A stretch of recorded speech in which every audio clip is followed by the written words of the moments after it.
Thank you so much. All right. Good evening, everyone.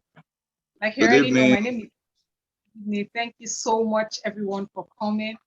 My host, my co-host, my speakers, my able administrator, Pastor Ayo. I'm so grateful for you. And every time I come calling, you're always there. My speakers today, thank you so much for taking our time. It's been raining and a lot of us are still here. I am so grateful. And if you others are having network issues, I hope they'll be able to join us as soon as everything settles down. It's still raining.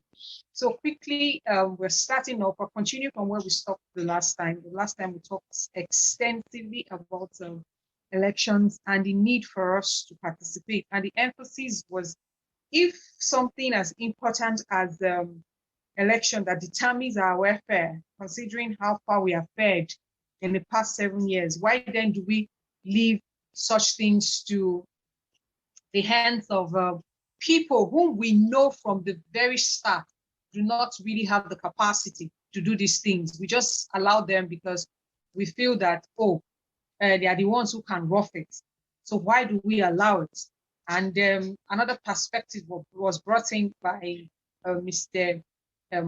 Walson-jack, that professionals, you do elections all the time. What stops you from being a peer pressure group or even a proper political party, whether you're an engineer, whether you are a lawyer, whether you are a medical doctor, whether you are a rector, whichever area you belong to, it shouldn't stop you from playing politics, because in your little groups, you play politics all the time. We play politics all the time. So then why do we stay away from the national politics? I guess these are the questions we are going to be asking ourselves. So basically, we're going to be looking at elections and what do we need to look at when we decide to get involved in election, whether as electorate or whether as aspirants, or whether as party members. I'm trying to broaden it as much as I can.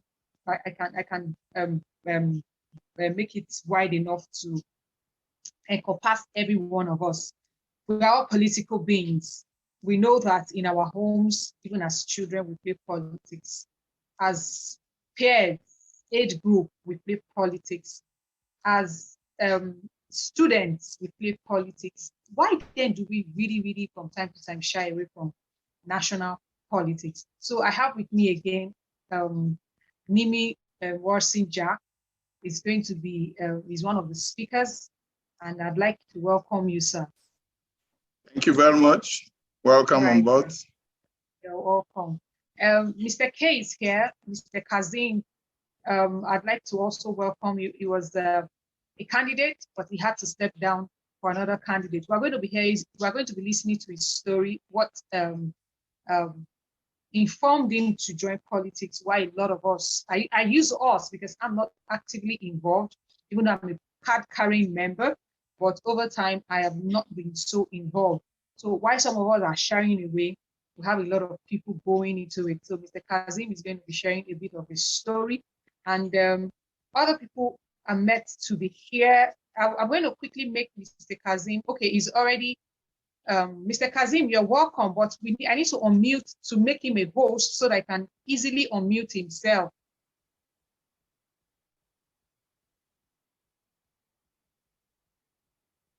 So Mr. Kazim, you can unmute yourself and just say hi to us quickly.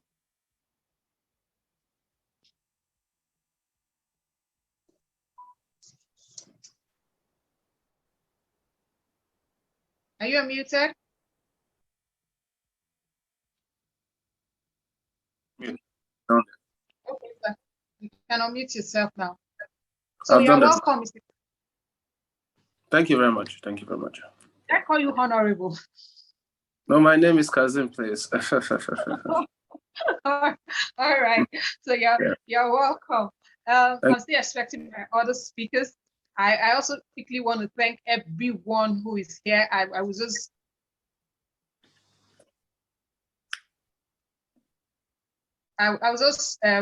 quickly thank everyone who is here. We're about 9 participants now. I've seen Eddie. Eddie, thank you so much. Thank you so much, Mr. Franklin. Thank you so much for coming. Mr. Aliu, thank you so much. Adetunji, I'm so grateful. Thank you so much. So quickly, we are going straight into our discussion. Elections, the season of elections, that's where we are. And we cannot shy away from the fact that election determines everything about us. We may decide not to participate. It doesn't mean that election will not have effects in our lives. Elections definitely would have effects in our lives. So whether you choose deliberately not to participate, it's your business. Election does not care whether you decide to vote for one person or you decide to vote for another person. Elections, it doesn't concern election. The effects, when it's time for it to manifest, would affect every one of us, What made me decide to take this part to discuss social issues? During the last elections, I discovered that there was a lot of bitter blood. And I caught up with the bitter blood. I'm not going to even lie about it. Some people that know me in some groups were just going back and forth, they're fighting here and there. And I discovered that electorate, you're just doing rubbish. That you would never achieve anything by fighting yourself, because these people who sit there, they don't fight themselves. There's no, at least we know the people that I'm talking about, the political divide, they don't cross to start fighting themselves. So why would electorates then be at each other's throat, at loggerhead with each other, instead of reasoning among themselves to say, we need to really choose the right people. It doesn't matter whether I'm in PDP, whether I'm in APC, whether I don't have a party, whether I'm just on the sideline, just prefer to go and vote. There are people who just prefers to go and vote. There's nothing you would do about that. They will never join the politicking, never, no matter what you say. And the people like that, I appreciate them. So I haven't come from that far end of having to say, don't go like that, don't go like that. And nobody seems to be listening, especially in the last dispensation. And then I pulled back and told myself that you will lose friends over nothing. Of course, some people did, I did too. You would lose friends over nothing. And at the end of the day, who is going to lose? It is you that would lose. When the economy is not okay, it is you that would suffer also.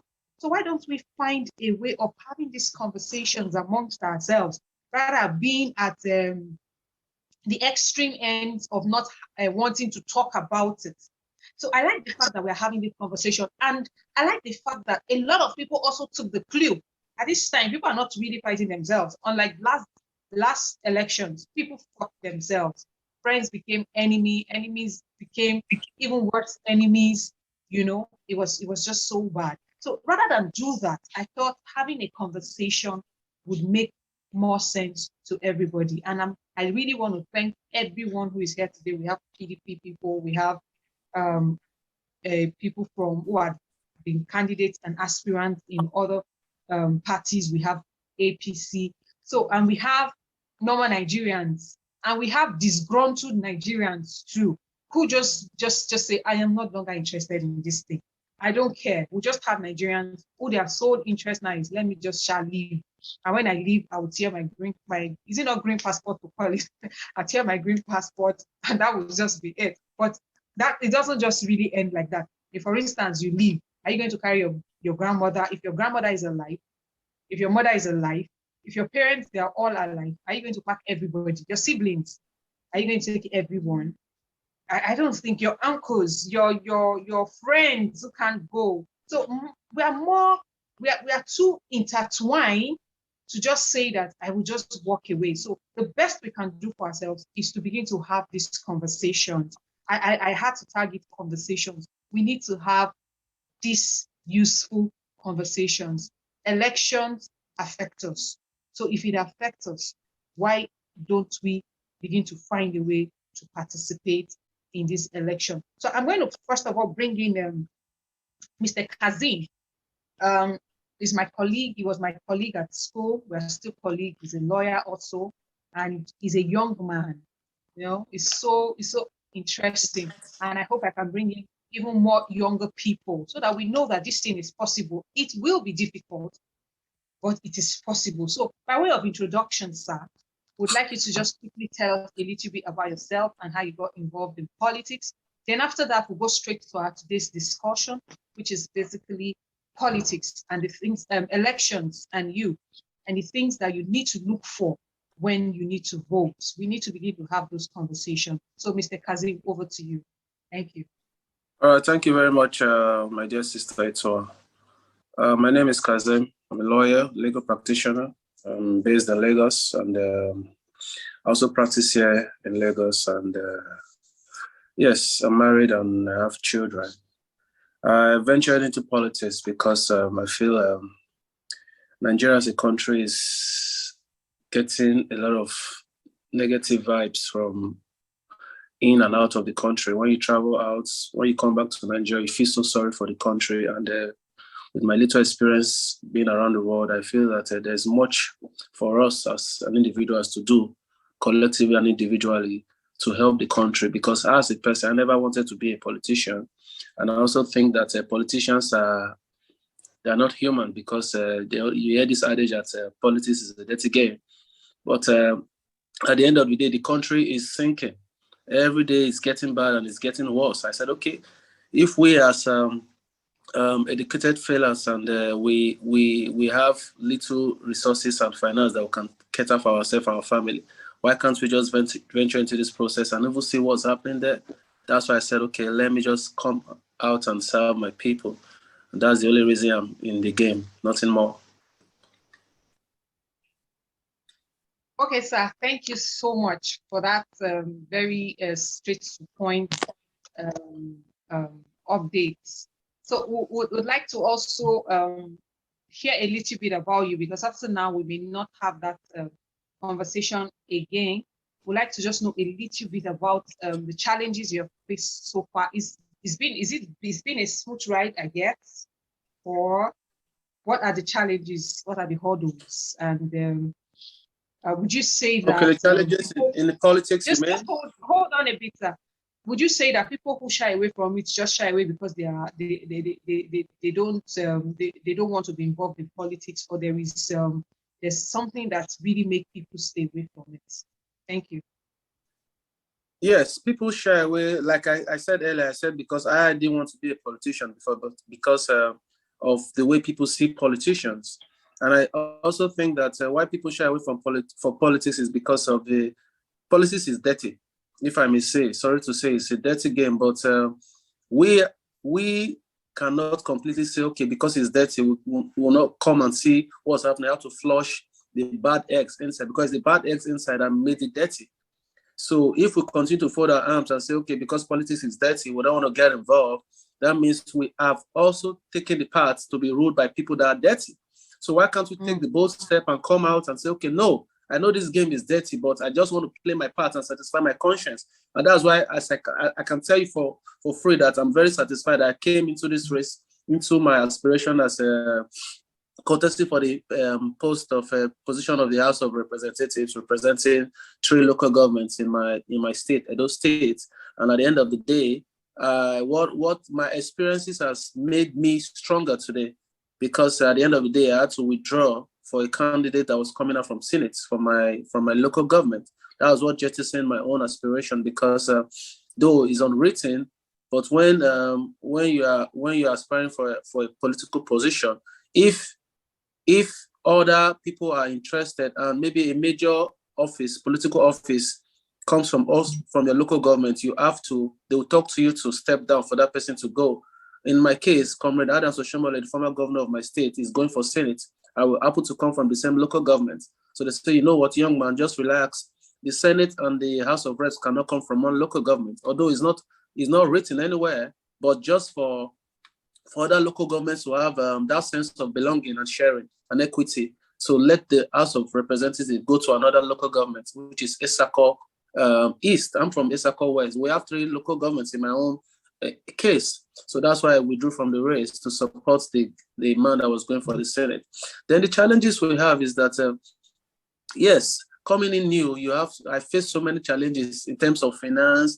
People get to trust people that can work for you, but nobody out of everybody, a lot of people will come and tell you that this is what's going to happen, whereas it's not the truth, because they are all working for what they will get in their pockets. And I told them from the beginning, I say, you see what, I'm just coming to serve as a young man, as a lawyer. I may not have the whole money these people are throwing around, but I just want to serve humanity. So if you believe in my cause, people I've touched so many people's lives, young men, I've helped them in their various causes. So they were the ones pushing my cause. In my own case, it's just that the party is supreme. Whether I like it or not, the party is supreme. Whatever the party leader say, this is what is going to happen. You have to play along with them, even though you don't like it. But at the end of the day, you cannot fight. You cannot really fight the party.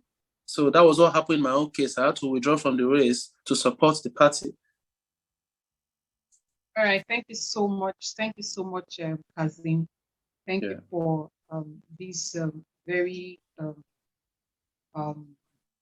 lucid discussion, so to say, that you are open about it, and we really, really appreciate it. So we'll just go straight to today's talk. The last time we talked about the challenges, what you should look out for, how we know that, yes, politics is a game of numbers. We already talked about that. Good people, in quotes, depending on what you define as good, stay away from politics because they feel that we don't want to get into that roughness and the bad that is in it.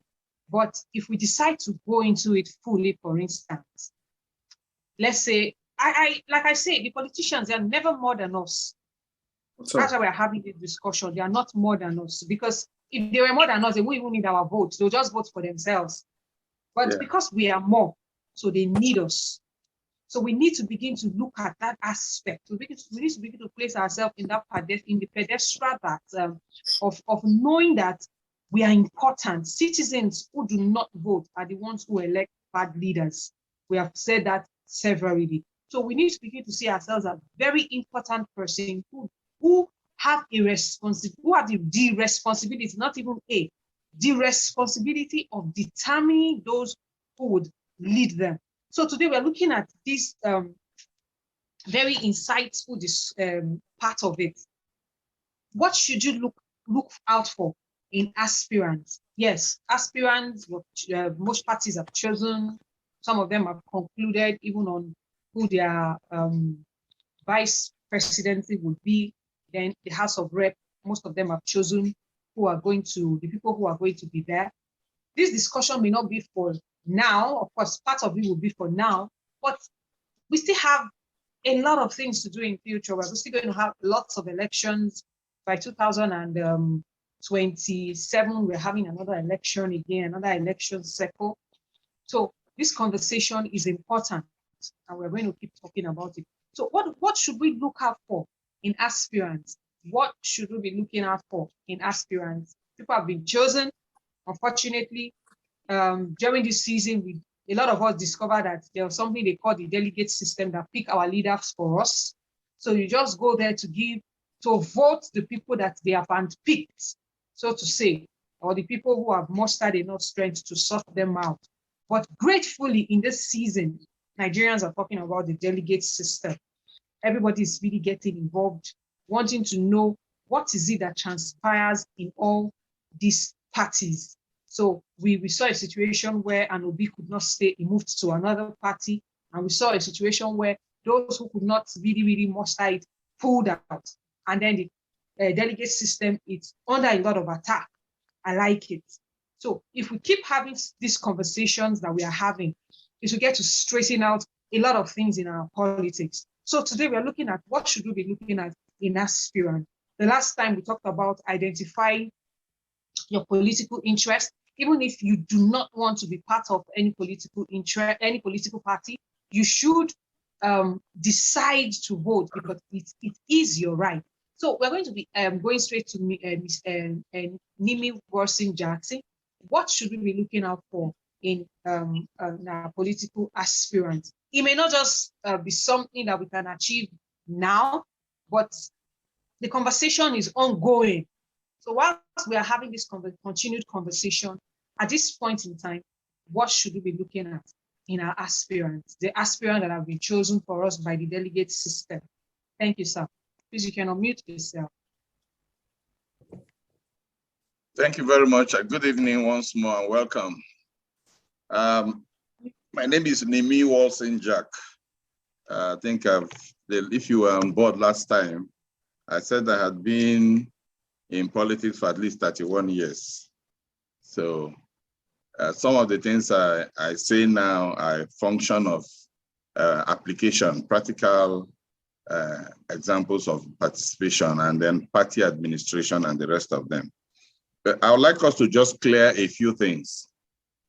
First, the delegate system has always been part of the political party system in Nigeria, particularly since 1999.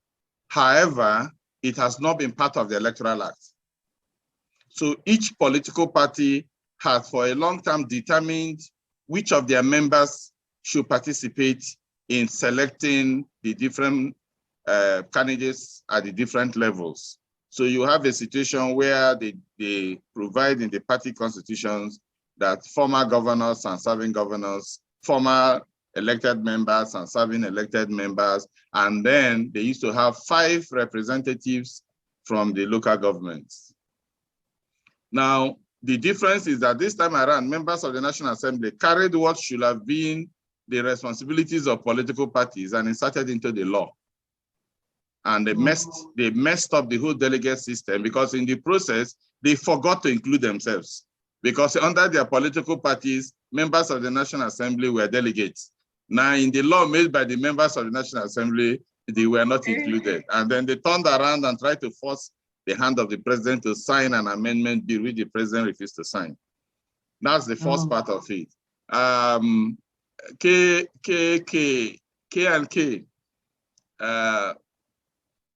as lawyers, we should not go with the mantra that politics is a dirty game.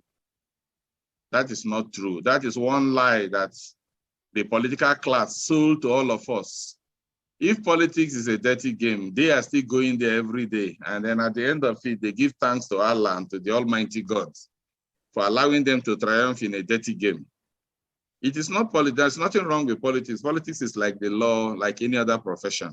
It is the human beings. If you have dirty human beings, when they get in there, they muddle the water. So it is the character of the human beings. And I think we tried to make mention of that during our last discussion. For today, what should the voters be looking for?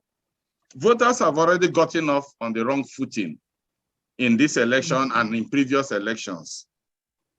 You know, I say that when Abraham Lincoln in the Gettysburg Address said that democracy, or he didn't call it democracy, he said government of the people, by the people and for the people will not perish, or will, you know, under the sun. Paraphrasing him, he was addressing an enlightened and an educated electorate. Now, the part of the problem we have in Nigeria is that we have inherited a democratic system of government and superimposed it on a military dictatorship background with no effort made by anybody to educate for democracy.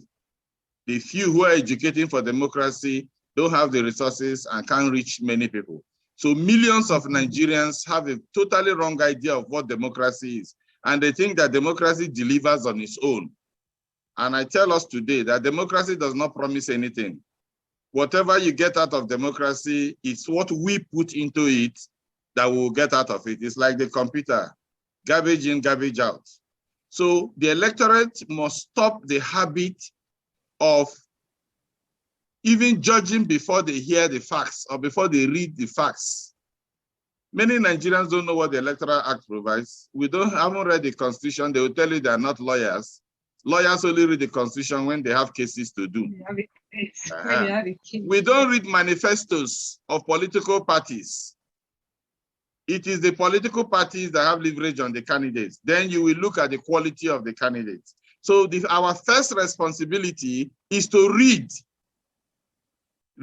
political materials, read democracy materials, read election materials, local, international. First, that is the starting point. Having done that, we will read the manifesto of the political parties. Then we will study the candidates themselves. Who are they? What pedigree do they bring? What is their, what have they done in the areas they say they want to? A stammerer, for example, with due respect to persons living with disability, a stammerer can be a very good governor because he has people to work for him or her. But a stammerer can't go to the Senate. They won't even allow you to speak because their oratory carries the day. So if you can't speak English,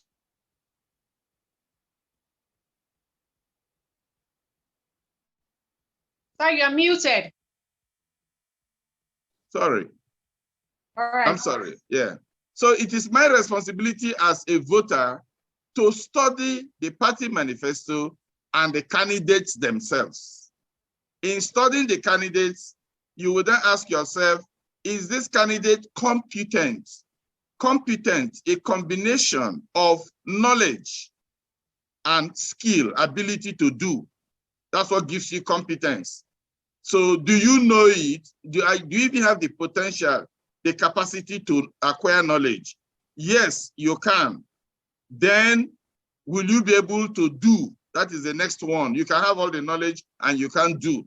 We will then match you against the office you are running for and decide whether you can get the job. If you say you want to be a legislator, can you really do the job of a legislator? Or if you want to be in the executive arm, can you really be a governor or a president? Those are two things that we must look into. You must also look into the nature and capacity of the political party. All parties have equal opportunities, but it is obvious that elections cost money, and so the ability of the political parties to muster enough financial resources can determine the outcome of an election. So if your preferred candidate is in a party that doesn't have the capacity to deliver in an election, and the candidate, him or herself, doesn't also have the financial capacity to deliver, you have to have a rethink. It's either you are mobilizing for that candidate to meet the required winning strength, or you are advising that candidate to see how he can move into a party that can deliver. These are decisions that must be made at the local level. And that is why you find that in some communities, some political parties have strength, because the people have seen that it is through that political party they can deliver or get the benefit they need for their people. While they will have ordinarily preferred another political party, but that party cannot deliver. And so they decide, okay, we won't waste the vote. That decision must be made by the voter. Now, it is completely out of order what I'm seeing going on right now in Nigeria. Parties have just nominated candidates. They have not even submitted forms to INEC. INEC has not accepted their nominations. And people are already telling me I will vote for A and I will vote for B. On what basis? Agreed all politics is local, is tribal. If you accept that all politics is tribal, then why do you complain when the majority ethnic groups try to dominate the political scene? Then if you say that, no, it should be on merit, then why don't you wait until the candidates present to you the package they have for the constituency before you make up your mind? So it is our responsibility as voters to ensure that we don't come to judgment as to who to vote for until we have studied the candidates, the manifestos, the political parties for the election. I'll stop here. Let others make their contributions. All right, sir. I thank you. Thank you so much. Thank you so much. But I was going to maybe ask a question. Let me see if any hand is raised. I was going to ask a question concerning, you made a statement that we start talking about candidates. At what point does a candidate become an aspirant? Because you tried making reference to it and you said, we're already saying that we will not accept this person or will vote this person. Immediately the party, maybe is nominated by his party. It's been voted by the delegate system. I'd like to put that in a quote like that. Isn't that, is it at that point that the person moves to an aspirant, or there still needs to be another stage of clearance? No, the aspiration is the beginning. The 1,000,001 persons, thousands who said they want to be something in the system, those are the aspirants. Okay, everybody has the aspiration. Yeah. The aspiration is not regulated. You may not even be qualified and you have the aspiration. Then the political party sets its guidelines. based also on the electoral law, that this is what it takes, and the political party can also zone. Now, they will not come forward, buy the forms, express their intentions, submit the forms. The parties will screen and say, okay, this is the person we are going to sponsor.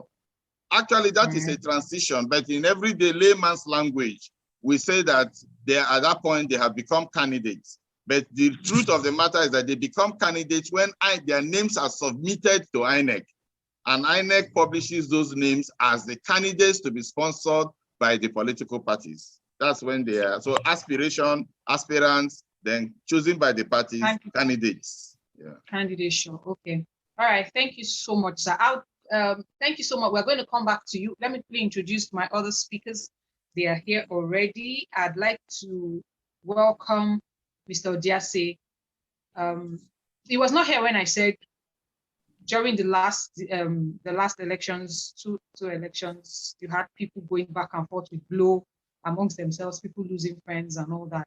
And the wise people had to sit down to say, no, we can't continue like this. We all want a Nigeria that would change, or a better Nigeria that would work for all of us. How do we go about it? Is it by fighting ourselves? Or is it by tearing ourselves apart? Or is it by creating enmity where it shouldn't even in the first place exist? How do we go about it? And in my own view, or my own personal space, I thought, okay, let's have a conversation. Let's just have a conversation rather than having hot exchange, this, that. It was most of those things were not just necessary. And I'm glad that a lot of us have crossed from that part of do or die to the fact that what do we really want as a people? What do we really want? I want as a person, and collectively as a people, what do we really want? That is why we are here today. That's why we are here today. That's why we're having this conversation. And God willing, we'll keep having this conversation until we are able to make a difference. Never think what you're doing does not make a difference. Your conversations make a lot of difference. So I'd like to welcome Mr. Etima Etiosa, but we call him Etima or Etim Odiase. So you're welcome. He's a businessman, a business tycoon, as in his own rights, big time. And he's a full politician, yes. He likes the political aspect. So we'll come back to him. He will just share his story quickly. My other speaker is also here, Mr. Shola Adebuyi. He was here the last time. So he would also he was also a candidate. Aspirants, candidates are still missing it a bit. He was forced to step down for someone eventually. So that Mr. Shola Adebuyi, sir, if you're here, just let us know. You're welcome, sir. Okay. Thank you very much. All right, sir. You're welcome. So I'm going to take Mr. Odiase now. Mr. Odiase, we just need you to quickly share your political journey, how you got into politics, what informed you going into politics, and what would you recommend for people who want to go into politics? 3-in-1 question.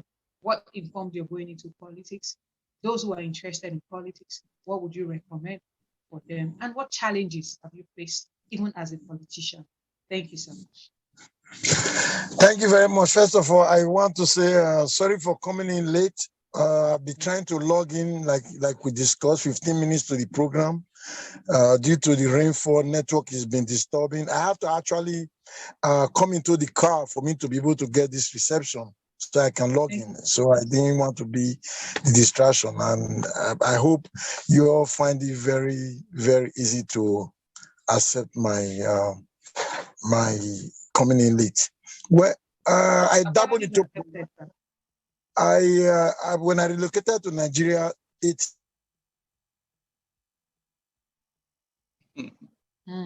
You are frozen. Years ago, Nigeria. Okay. And sorry, you have to repeat yourself. You went off. You have to start afresh. Okay, sorry, sir, because someone called in, so I have to cut them off. Okay, all right.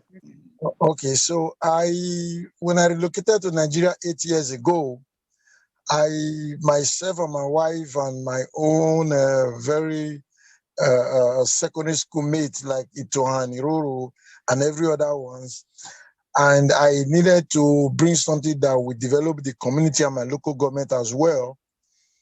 And I saw the way things played out. And I decided to say, you know what?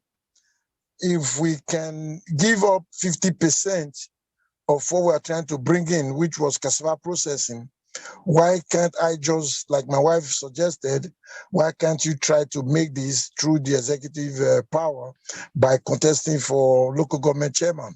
So which I did, but apparently I met obstacles, deceitful people, traitors, my family members, cousins, and all of that. And it became a challenge to me that I have to make things right for people. So that is how I dabbled into politics. But to make the story short, it's not the story of my life. I don't want to go into all of that. But, you know, coming from New York City, living at a very young age, and I decided to make things right. So that is how I dabble into politics. But I think as of today, just being able to contest in this dispensation, again, it taught me a whole lot of lessons, and it has broadened my own empire in terms of political dispensation on how we can get things done. And to God be the glory, we are here. We are not where we are supposed to be, but we'll get things right. So, I mean, I don't want to drag a whole lot of time. It's the story of my life, but we are here. We are here. We will get things right. All right, sir. Okay, for those of us in this call, what would be your advice for us politically, so to say, if we say, okay, we're interested, we want to get into politics, because that's what we're telling everybody right now. If politics is so important that it determines your welfare, why do you leave it to people and not be part of it? So that's a conversation we are having. So if you're going to advise people, can I come into that with that question, please, if you yes, don't sir. mind? Yes. You know, just having to come out, this is my second time of buying a form to contest, not the first time. My advice to anyone that wants to come into politics is, you know, in Nigeria, we keep saying politics is personal interest. Anyone you hear that say anybody that says politics is personal interest, they don't mean well for the community. It's about their stomach. It's about greed. It's about themselves. Politics is to develop the community. Politics is to build human capacity. So when we Nigerians keep saying politics is personal interest, it is to deprive the people of the development that's supposed to come to them. I'm not, like I keep saying, I'm not a very typical Nigerian when it comes to politics or political ideas. I believe in human capacity. I believe in building human capacity. I believe in developing my own community. That is why I spend several of my personal millions in doing what I have to do. It's not because of my political stake that I have in my party. I'm not a very party person. I believe in carrying everybody along. So my advice to people is have a day job. Have a day job. Have something that brings income to you. Once you have what brings income to you, you don't have to be forced to succumb to party's interest. In this dispensation, we spend several millions. Someone like myself and a whole couple of other aspirants, as of today, we still don't have results from our own primaries. But I choose to say, you know what, let's call it spade a spade. But it's the bitter truth. Are we going to fold the tent? No. Are we supposed to negotiate our personal interests? Yes. But am I going to do that? No. Because my motive of coming into the process is to develop my community and to empower my own youth and my own people. But if we have the same mindset, things will be different. But apparently, we live in a society whereby everybody thinks politics is a quick, rich gimmick and is personal interest. It's not personal interest. If we deviate from that perspective, we will make this country great. Politics is not personal interest. Of course, it's going to cost us money. It costs us money every day. It costs us money every month. But we must realize that we are here to sacrifice for the people. If we don't have long suffering, we don't have the zeal, we will never get to where we are going to. So we can't really advise about politics. So anyone that tells you politics is personal interest don't mean well for Nigerians. That is my own take. Can I just add to what Odiase has said? You know, he made this point about having a day job, having something else to do. And I think that's where lawyers and other professionals have an edge in politics. Okay? Because in my experience, I mean, there was a time we made the money in the politics and the printing business. I mean, we made the money in law and printing business, and then we diverted it to politics and welfare matters. So just imagine a situation where hundreds of lawyers are involved in their local communities, and they are bringing in 25 to 50% of their resources made from the practice into their political participation. They can take independent stands. They can call off the bluff of the so-called big wigs and godfathers if they don't agree. But if you don't have an independent source of livelihood and you depend on the handouts from the crumbs that fall from the master's table, then of course there's a limit to which you can say no to a lot of the things. And that's, I think that this point he has made is one reason, factor and reason we must put forward to our colleagues as to why we must get involved in politics. Thank you very much, sir. Please, Madam Mighty, I know you are the host. You know I came late, so I would like to express myself, not as a politician, but a businessman as well, because I've gone through the ropes and down in this political dispensation. So I would love to catch up, because I can see my gentle brother here is making a very valid point that I think I need to add to. So the truth of the matter is, I want to use myself as a case study. When I contested in this dispensation, you have to understand that I was asked to wire 100 million to be able for the party to be able to know that I am capable of contesting for House of Assembly. But it became a big problem, because at the end of the day, it's not even trying to show the proof of fund, but having to wire 100 million to one leader's account just because I'm capable, or just because to show my proof. So what they are trying to do is monetize the whole system to basically drive away those who have the capacity to contest and to bring development to the society. So politics is now is going in a different directions, whereby if it's not rigging, it is a system to deprive those that really mean well for Nigeria. Imagine if I didn't have the capacity. Imagine if I didn't have all of that. But in all of this, we did the primaries. Is there a result today? The answer is no. And I still asked for 19 million yesterday to do all of this. I refused. Why would I give 19 million because I want to have a cut shot? I will not do that. So the truth of the matter is, not until we start sanitizing our own people, our own youth, like I keep saying in my own program, the NSAS youth, where are they today? So they now understand that stealing ballot is not going to win election, but how to rig the election right now is by vote buying or vote selling. So we must understand that we need to close the loopholes. But again, if you mean well for your community, you mean well for your local government or whatever we can call it, the so-called leaders and the delegates. Imagine a delegate who lives in the villages asking that he wants to drink Florida Tropicana squeezed orange juice, and you are paying $1 million. I live in the state for 23 years. I'm not going to ask you for money for votes. I am going to sacrifice what I have. I have been Nigerian now for 8 years, sacrifice what I have. I still have over 100 staff that I have to pay. But at the end of the day, if we sit and don't do nothing, nothing gets done. We will have the touts of the so-called Agbero controlling us. I am a very, very straightforward human being. I mean, I say the way it is. I'm not a part by God. I support individual that can work. I have been approached by different parties, even as much as myself have been differentialized.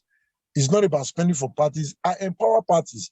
Parties don't empower me. So that's the reason whereby I can be able to say what I have to say at any time, at any given place. So my advice that you will take to broadcast to the people is for them to have a day job. Because if you don't have a day job, the party is going to give you a lame duck appointment, whereby they will tell you if you are making 200,000, you have to service the party for 20,000. You service the leaders. At the end of the day, your take home is 100,000. So I am just using that as an excuse, as an example. But the truth of the matter is, I'm very, very deep in grassroots politics. The reason why I still have relevance in my own constituency, I don't depend on anyone. I don't go to anyone for anything. I have a day job. I work. If there's anything to do, I go back. I fall back to my own people who believe that we are here for the cause of the community, not for paying.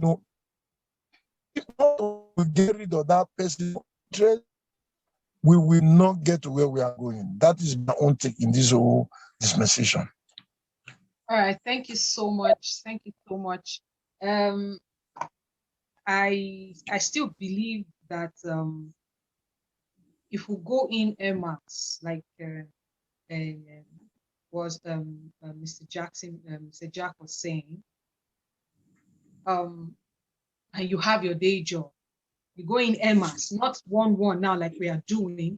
Yeah. You go in mass, and let's say 100 people, 100 businessmen decide to say that 100 businessmen who are into cocoa, for instance, cocoa exports, decide to say that we're going into parties. Another 50 from oil exportation or whatever, production, says we're joining this party. Lawyers in their 200s decide to say we're going to join. By the time you do that and you put those resources together, see, these other people we are saying are corrupting parties, fighting, doing this, you will just naturally wipe them out. That's what this conversation is all about. We have sat too much in our ORs. We have relaxed for so long. It is now time for us to get all in. That's the conversation. We must direct this conversation in such a way that you just don't sit at the side and expect that someone who has been there to come and give you power. Power is not given, power is taken. If you want to take it, you go and get involved. And if you want to get involved, don't get involved with one person join, 2 people join. Go in mass. Find a way you can gather yourselves together and then pushing all the way until you are able to achieve all you need to achieve. So, Mr. Deputy, you are here.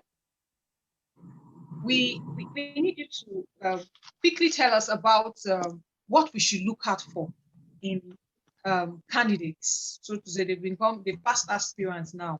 So we most Please, likely permission to share this with my millions of followers. Yes, sir. Please go ahead. Thank you. All right, I'll do that. Thank you for putting us in the face of your millions. We're grateful. So, Mr. Debuyi, sir, Mr. Shola, I know you are here with us. What should we be looking out for? This dispensation, whether we like it or not, a lot of people are involved, more involved than they were before. And that we must give it to younger Nigerians or Nigerians in general. I was with someone at the office on Thursday, and I was shocked at what the person was doing in his community. It's about education. I was hoping the person would be here to share some of those things with us, because a lot of us need to have this practical guide on how to begin to form peer pressure groups, how to be involved, how to do what you have to do, because whether you do it or not, politics is going to come back and determine your life. So we're no longer shying away from there. So, sir, you are here. What should we be looking at? What would you tell us to look out for, and what would you advise us to do? Thank you, sir. Thank you very much, the host. And I appreciate everyone that has spoken before me. Please confirm you are hearing me clearly. Yes, we can hear you. I can hear you, and I'm sure everybody can. Yes, sir. Okay, now politics is something that is very interesting, actually.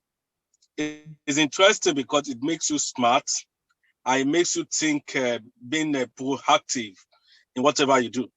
Politics actually should not be for the lazy. It should actually be for those that are hardworking, because it's politics that determines or defines you.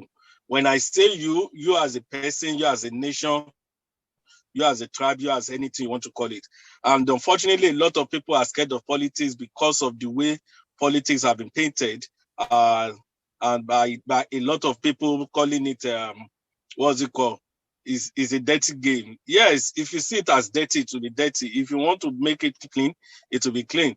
And the truth is, whenever you leave people to decide your future, to decide your life, it means that you are giving them the key to control your life. So the question is, do you really want to control your life, or you want people to determine your life for you? And what do I mean by that? Whatever policy that being passed into the, whatever policy being passed by the people in government is a policy that is binding on you. Whether you like it, cry about it, lament, do whatever, it has become a policy, and there is nothing you can do about it. And why has that become? Because you fail to participate in politics. Politics is not dirty. Politics makes you smarter, and that is it. And now your question, what are we to look out for? It depends on the side you are. If you're on the side of political party, I will tell you that the politicians, unfortunately, don't look for the smart ones. They look for the people who can win the election. And because that is all about them, it is the pride that the party wins. Whether the candidates will perform or not, it does not matter to them. So as long as the party wins, there is no issue. They are winning. So on the other side, if you are not in any political party and you are not loyal to any individual, what you need to look out for is, number one, you need to look out for the antecedents of that person. Do research, read about that person, know what has happened in that person's life in the past, the person's achievement when he was able. Not, sometimes some of us, we just write our CV and we put a lot of things, but the question is, do we go background to check about the what is in that CV? For example, someone that says that I am a manager of a Citibank. You get the question is, when he was the manager of Citibank, what were the things that he was able to achieve as an individual? How many awards was he able? So all those things, they are very important to know the kind of person we are putting into position. You need to know the antecedent of that person. If that person, you cannot define that person by his wealth. As in, you cannot categorically say, okay, this is the way this person has made his money. We have a lot of wealthy people in this country that you cannot trace their wealth to anything, or you know that they are wealthy. Number one, don't even consider such person. We need to put that into consideration, because it's just unfortunate that in Nigeria we worship money, but we are killing ourselves, not knowing that we are doing that. We're more concerned about the person that has money that can spend more. Don't put yourself into that person, into that particular category of voting for the wealthy. It is not by wealth, it is by smartness. Then it is by what you are able to can deliver. Then number two, the manifesto of that person matters. Unfortunately, like I do tell people, I really don't get bothered about manifesto, and that's just the truth, because anybody can write manifesto. Mm-hmm. You can call on specialists to help you to write manifesto. It is what you write, that it is what you say that people will hear. But the truth is that what will make you? Yes, manifesto is important. You need to understand what that person has to offer. What that person has to offer. What do I mean? If a senatorial candidate comes out to tell you, vote for me, because if you vote for me, I'm going to tar the road, I'm going to build schools, that is not his job. He does not know his job. The job of a senator is not to construct road. It's not to build. Yes, he can influence, fine, but it is not his responsibility. The question is, how many laws is he going to put? How many bills is he going to sponsor in the National Assembly that will benefit his constituency? That will benefit his constituency. Is not about It's not all about construction of road or what do they call this one that they will empowerment. It is not their duty. Empowerment. You get? Yes. Yes, it is not their responsibility. If such person comes, just know that such person is not someone that you should consider for that position. If a governor comes and say, okay, we will ensure we pass a bill or do's and that to ensure that the constituency of talking about being specific about a particular area, that person is not what to be a governor. And for someone to be a governor, that person must have understanding of the state, the understanding of the terrain of that state, understanding the polity, understanding of the economy, how to generate revenue. That person must have that understanding. If that person cannot prove it, if it's all about when we build school, we will ensure all the roads are well constructed, we will ensure our pensioners are, you should be able to ask questions. How will you generate this revenue? Is it from us that are already staffed? Just tell me how you'll be able to generate. If that person cannot define how to generate revenue, that person does not want to be in that position. For you to come out as a governor, you must have a roadmap. Even if it is not a perfect one, at least it must be something that is convincing enough. Convincing enough. So if you are not putting all this in consideration, then definitely you always vote for the wrong person. And that is one of the reasons why today we are always complaining. Then don't always go after, okay, our father or godfather said this is the person to vote for. Use your own initiative. Even if that person, if that person is someone that you know that you like, and you know that person will not benefit the economy. And what the economy of the society? The economy of the society, just don't vote for a person. And why do you always emphasize on the society? Because it is the society that will define you. You will not define the society. It's the society that will define you. You will not define the society. Because whatever comes of the society is what that will affect you. Well, it's just unfortunate that most of us were all concerned about ourselves. But it's and unfortunately, it should be the other way around. We should be concerned about the society and not us. And not us, because whatever you sow is what you will reap. If you are more concerned about your money, about yourself, about your family, the truth is the people you are not concerned about will be perishing on you for survival. So put all these things into consideration. Then finally, we should always try as much as possible to contribute. So contribute wherever you find ourselves. If you don't contribute, you will not get more information. Wherever you find ourselves, when you are discussing politics, listen to people, make your own contribution, get information. That is the way I should put it. Get information about people, about position. If something you don't understand, try to get that information from people that have that understanding. Then listen to news, read, and those are the things that will help you. Thank you. Thank you so much, Mr. Shola. You have emphasized the particular point that the first two speakers, Mr. Darcy and Walson-jack, had emphasized again. Politics is not personal interest. It's because we have made it personal interest over time. That's why we are where we are. We're not building a society. We're just building strong and, how do I say it, very strong individuals. At the end of the day, we have a weak society. What do we have? We have weaklings everywhere. We have people who can't meet their needs, not because they're not trying, but because society is not buoyant enough to meet their own, to meet everybody's need. So we must build a society where everybody's need is put forward. So I like the fact that Odiase has emphasized that, and you again, you are emphasizing it.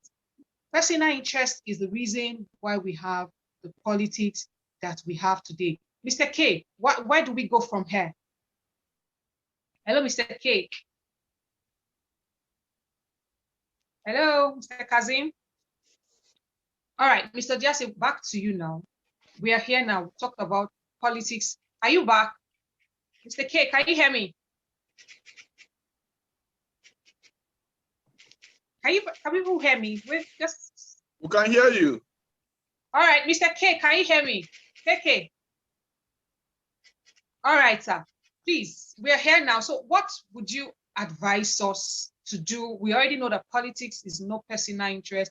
So where do we go from here? By way of rounding up now, where do we go from here? Let's hear your words on this, sir. No, well, I think since today's discussion is focused on what the voters are expected to do. Yes. And yes. Shola have listed some, Shola has also discussed some. I think that it is also important that you find out where does the candidate stand on an issue. Now, it's not party, because he's a human being who is going to represent you. And as we say, that the laws made by the legislature are actually a reflection of the religious beliefs of the legislators themselves. So these laws are not made in vacuum. So one thing we must determine is the stand of the person. In the past, has this person, for example, spoken out against police brutality? If in all the crises in the nation, he has never one day condemned police brutality, and then he's coming to promise us that when he gets in there, he's going to control the police and their style of operation. And of course, you know that he's promising more than he can deliver. You can't trust such a person. Then we are all very spiritual, whether we are Muslims or Christians or traditional worshippers. Somebody must believe in something. What is your spiritual belief? Your spiritual status? It's important, because if you don't believe in anything, then we're likely to have problems with values and morals. And so whether you're Muslim, whether you're a Christian, let us first know what you believe in, and then we can also judge you from that point of view. Then, of course,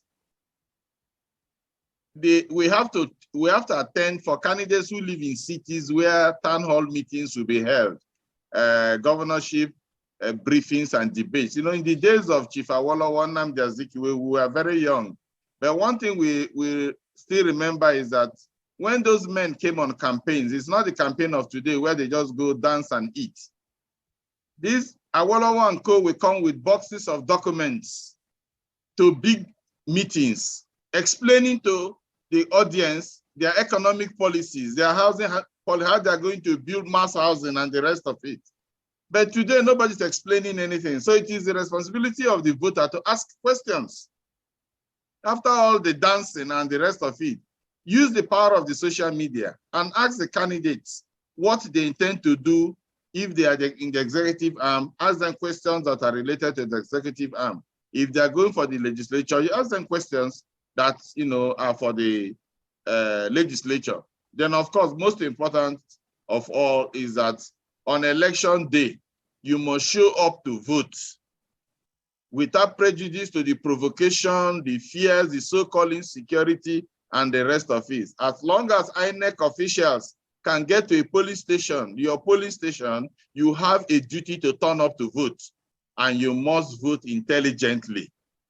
You must vote intelligently. If you vote based on ethnic consideration, if you vote based on classmate consideration, if you vote based on alumni consideration, then you will bear the consequences of your voting. But it is important to also point out to the voters that you are not really voting for yourself, you know, for your own interest, as Odiase has emphasized. Your vote is actually in our own interest. So it may well be in your best interest to vote for candidate A because he's your schoolmate, but you know in your heart that candidate A cannot deliver. Because of the rest of us, please don't vote for candidate A. That is the appeal. So your vote must be a vote for the love of the people. This time, I'm not talking of the candidates, I'm talking of the voter. The voter has a duty to take you and I into consideration when casting a vote, so that the wrong person does not get there and subject us to 4 years of suffering. So if you ask me then, if I would then just round up, I would say that Yes, I think the conversation is getting more interesting. By the next meeting, we will see how we can bring in more lawyers and perhaps more professionals as to look at these issues. And we hope we can take this up to the election months. We have quite a lot of weekends to devote to discussing these issues. And I would like to, Odiase, after this, I will get your I will get your phone number. I would like to work with you because we're actually talking about galvanizing and mobilizing professionals into a political force.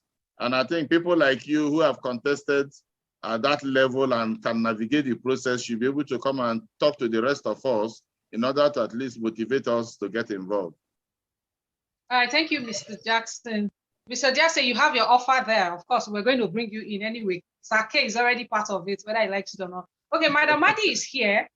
So we'll just quickly welcome Mandy quickly by way of rounding off. We're already rounding off, but we'll just give her some few minutes to talk to us about what we need to expect, what we should look out for when we want to vote. I'll introduce her again. You just put your phone down a bit so that we can see your face. Madi is the president of African Women's Lawyers Association. Then she's also vying for the position of the third chairman. Yeah, the third president. Vice president. The third vice president of Nigerian Bar Association. So if you're a lawyer here, this is your candidate. Vote for her. Yes, but consider our interest. Everybody's interest. Yes, she's our candidate. Let's make sure that she has the capacity, which we know that she has. And then please vote for her. So Mandy, you're welcome. Thank you for joining us, even though a bit late. So we just want you to quickly tell us things that we should look out for in aspirants by way of rounding up. Thank you. Okay, I need to unmute her, please. Somebody should assist me. Okay. Please help me unmute. Let me unmute her.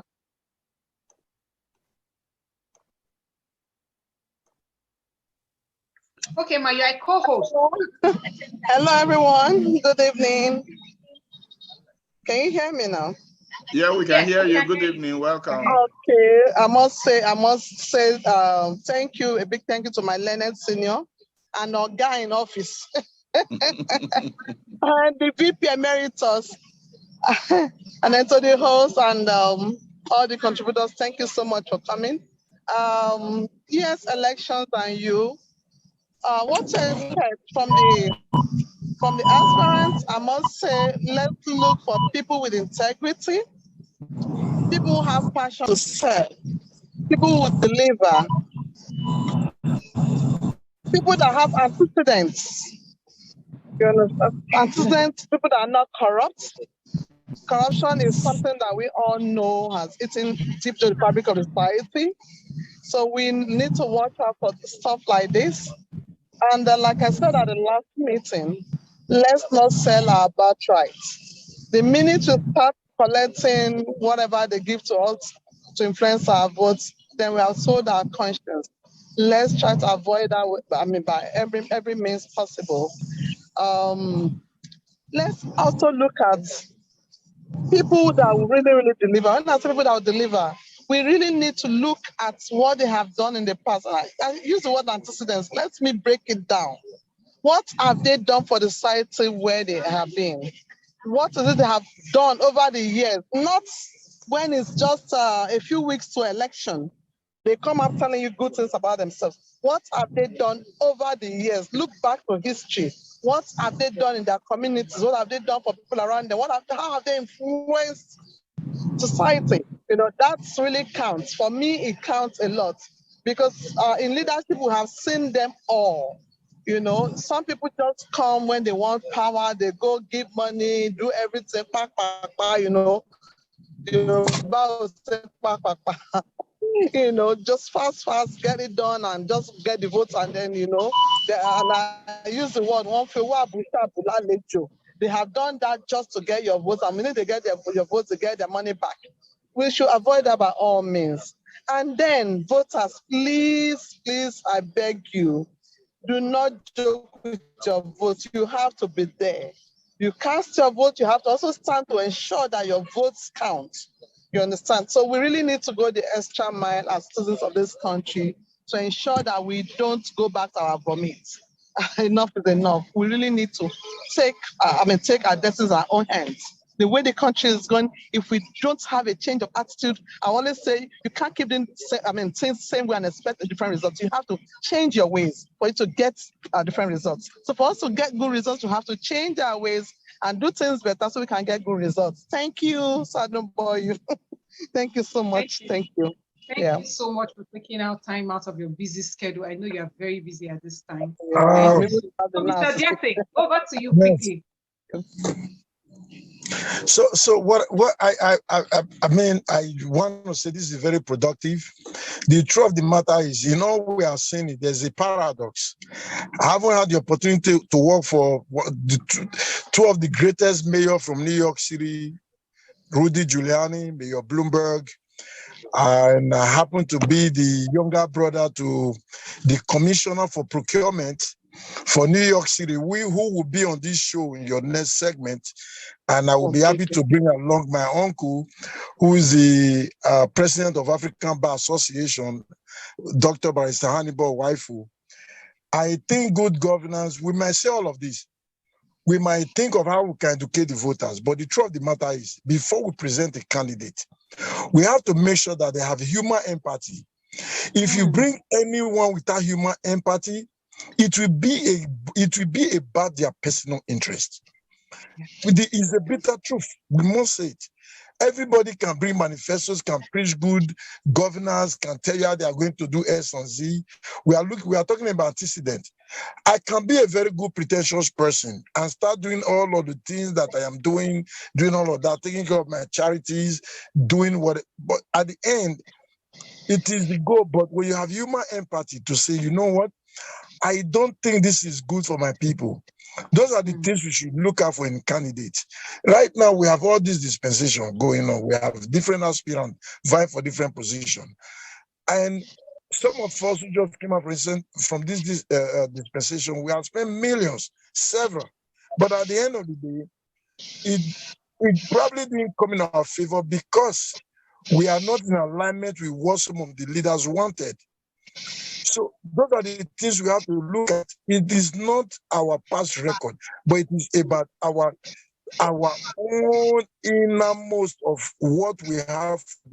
So those are the things I think we should look at. And honestly, to tell you the truth, this is a very productive show and a very productive segment. I think we should bring more people with experiences who have human development in them, for them to express their own view on how we can move this way forward. It's just like the Ekiti election today. I've gotten a whole lot of calls. We have our own people on ground. Things are not going the way they are supposed to go. A whole bunch of arrests have been made because of vote buying. We keep talking about vote buying, but what about the vote selling? So those are the things we should look into as well. We can't just talk about vote buying, vote selling. How do we educate those people? And what are those people buying the vote? How do we support them? Do we put our personal interest first or put our community development first? So those are the areas, the 3 areas. We have to look at those areas for us to be able to achieve our goals. Look at the Sarasoke youth. They are not united, they are divided. How do we bring them on board to say, let's come back to the NSAS movement? In the NSAS movement, they were together, but now they are divided. Who are dividing them? The same politicians like we are. Like I continue to tell people, I'm not a typical politician, but they don't want me to keep saying that. I'm not a party bigot, but at the end of the day, it is what will move my community and my youth development is what I'm concerned about. But apparently, I belong to one of those 1%. So if we all collectively put these things together and say this is where we want to go, I believe we can achieve it. That is just my own input. Thank you. Thank you so much, Mr. Diase. Thank you, Madam Madi. Thank you so much. Mr. K, Kazim, are you here now? By way of rounding up, let's just hear your quick words. What should you look out for in aspirants? Mr. Kazim, please. Mr. K. We need to unmute Mr. K. Chan, you're supposed to be a co-host. Let me unmute you, just hold. Okay, I think it's unmuted now. Thank you very much. All right, go ahead. All right. Yes, like the previous speakers have really spoken what we should be looking at. As a person, I think any aspirant that doesn't have love for humanity should never be in the political space at all. Because first of all, Nigeria as a country is a country that has so many damages that needs to be repaired. But if you look at the aspirants coming up, it's left for the electorates to say, okay, this is a person that can work for us. This is a person that we know for a very long time has been serving humanity. That I use that humanity because I know that if that does not come to your mind, there's no way you can work for the people. Because it's not all about money, because the politics we see today borders on financial capacity a lot, and that is not supposed to be like that. So for a person, I also think that electors should try and develop themselves. First of all, if you know you're a farmer, just have pride in what you do and forget about what people have to offer to you in terms of financial gains. So that's, to me, I just want to wrap it up that if the aspirants or the candidates, so to speak, does not have love for humanity, but does not have love for humanity by way of how they've lived in their lives, how they've affected their community, then people around there should tell them the truth and tell them, you know what, my brother, please, like one of the speakers just said, if your people around you cannot tell you the truth, then it's likely that you may go astray in your political aspiration. Because like in my case, because as a young man, many youths came to me and told me, man, we don't need money from you. We're going to support you to the latter. And I really helped them too, because in their own trying times, financially, I helped them. And they saw me as a person that could listen to them when the need arise. So I think humanity is the watchword there. Any aspirant that doesn't possess that should not be encouraged to participate at all. Okay, thank you, Sir K. Thank you so much. I really want to thank everyone for coming. We have a comment here. Mr. Adetunji is saying that the person and the ideals he or she aligns with and not the size of his pockets. Yes, money is important in politics, but then humanity is more important. If there's no empathy, there's no capacity, I do not think that we should be considering people like that. So thank you everyone once again for coming. We're going to do this conversation again next week. Next week, please, we're going to be looking at the candidate proper. By then, maybe INEC would have published their name so that we can boldly say they are candidates now. So am I right? They were saying. Yeah, you are. I promise the name. So we can boldly say that they are candidates and they will be able to analyze them. Then after this, like Mr. Jackson has already, Mr. Jack has already said, we're going to keep this conversation going. Whether you take this space or not, people would occupy it. And it's better for people with humanity to occupy this space of having this discourse than for other set of people to occupy it. Let us take our space. Let us get into the voters' education even much more. You're a grassroots person, whether you are a professional, whatever position you occupy right now, let's begin to go into people and let them understand that what you said today will not keep you in the next 8 years. Okay, because if it's a presidency, most of the time, truth is, very few people do not make 8 years. That's why I try to just see it as a circle. I try to see it as a circle. So if eventually we are spared and we have 4 years, thank God, basically. So I try to just see it as 8 years. Imagine if you have a child that is 10 today, by the time the president is going, because of the Nigerian system, that's why a lot of us, people say you will focus on the presidency too much. The truth is the president of Nigeria is one of the most powerful presidents in the world.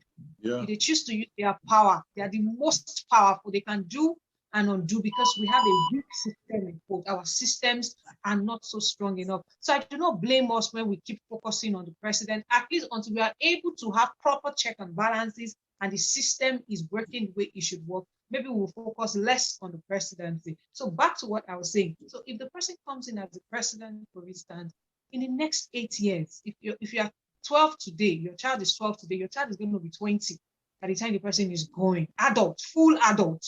That's what the person will become. So if you're 42 today, by the time the person is leaving, you're going to be 50. So if we begin to think in this long term, it's going to help our decision making better. So we're going to keep this conversation going. As I say, you have been offered the portfolio. Mr. Kazim, you've been offered the portfolio. It's a conversation we must keep having. We can't no longer shy away from it. The children are getting older. Someone told me something yesterday that these people that you are seeing now, they stole my father's generation. They stole my own too. And now they want to steal my children's own. And the person said, no, we can no longer keep quiet. And so that's why a lot of people are beginning to look at the 8 years. Before you know it, it's 16 years. Before you know it, it is 24 years. Before you know it, it's 32 years. And before you know it, it is 40 years. That's what politics does to you, especially the Nigerian kind of politics. So we can no longer underplay this conversation. And like I said, even if it's just one person I have on the space, I will keep talking about it. We can no longer undermine the power of elections. Elections take away your eight years. You cannot play with it. If you are 52 today, by the time the other person is going, you're going to be I'm 60. 32, not 52. No, I say I'm saying if you are 52, for instance, you're not even 32, we know. So if you are 42, you're going to be 50. If you are 52, you're going to be 60. If you are 62, you're going to be 70. So if we're going to look at it in this number, even I'm even afraid for the children. A child that is born by 2023 will be 8 years old when the president is leaving. 8 years, not 1 year, not 2 years. I mean 8 years old. Do you get it? So this is not a conversation we should just toy with. It determines everything about us. And yes, we're going to be talking about the candidates by next meeting. I hope we have more people on the space. But in our local areas, the little people that we have influences over, let's begin to also educate them so that we don't look back at the age of 60, 70, say, hi, these are these people stole my youth. And then your child may already be 35, 40. Your own child, and you have a grandchild, maybe that will be like 10 or 12. That's a circle. So once again, I want to say thank you all for coming. I do not know if the audience have anything to say quickly, but we just want to say thank you. And somebody wrote here, thank you all for being part of this discourse. Mandy wrote here, may the labor of our heroes past never be in vain. Sometimes I ask myself this question, is it not already in vain? Can we quickly restore? Can we make any bit of restorations? What can we do to ensure that the labor that we are having today, because whether we like it or not, tomorrow will be heroes, whether it's positive or negative heroes. Every hero does not need to wear the cap. Every hero does not need to be president. Every hero does not need to be senator. In our various spaces that we occupy, we are heroes. What would the labor be in vain?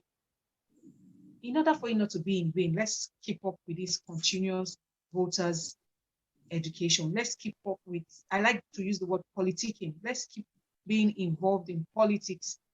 But whilst being involved in this electioneering or politicking, let's do it with knowledge and let's know what to do. So that's what we're going to be looking at. We're going to be having people who will come and help us talk about the aspirants and give us reasons why we should look at a particular aspirant, their own views. Then you will then go and decide, because at the end of the day, the decision is all yours.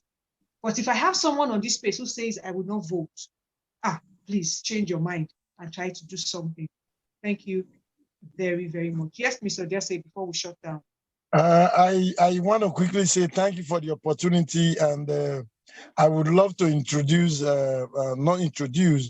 I would love to invite a couple of, I don't call them politicians per se, like the African Bar Association president, the House of Rep member from Edo State, from Edo South constituency, Honorable Obede Hama, and the former minister, and everybody that you think you can have an audience with. Give me the time, I will bring them to the show. Let me know what, so that we can have a very good interactive section. I will glad to do that. It's a phone call away from me. All right, sir. Thank you so much. And anyone that has anybody that you think should be on the space too, please, you can also reach me via WhatsApp. Let's bring them, let them come and talk to us so that we can keep this conversation going. Thank you, everyone, once again. And officially, we have ended the space discussion. So I'll see everyone next week, and I hope to see everyone again. And let's invite someone also. Thank you, Mr. Walson-jack. Thank you, Mandy, so much. Despite your busy schedule, thank you, my business tycoon. Thank you, Mr. Tunji. I am so grateful. Thank you, Hawaii. Hawaii is Mrs. Atake. Thank you so much. Pauline, thank you so much. Ede, thank you. Mr. Ima, Barrister Ima, thank you so much. Mr. Olariwaju, thank you so much. So officially, we have ended the space. I would see you all next week again. Thank you. Thank you. Boss, I see you. Thanks.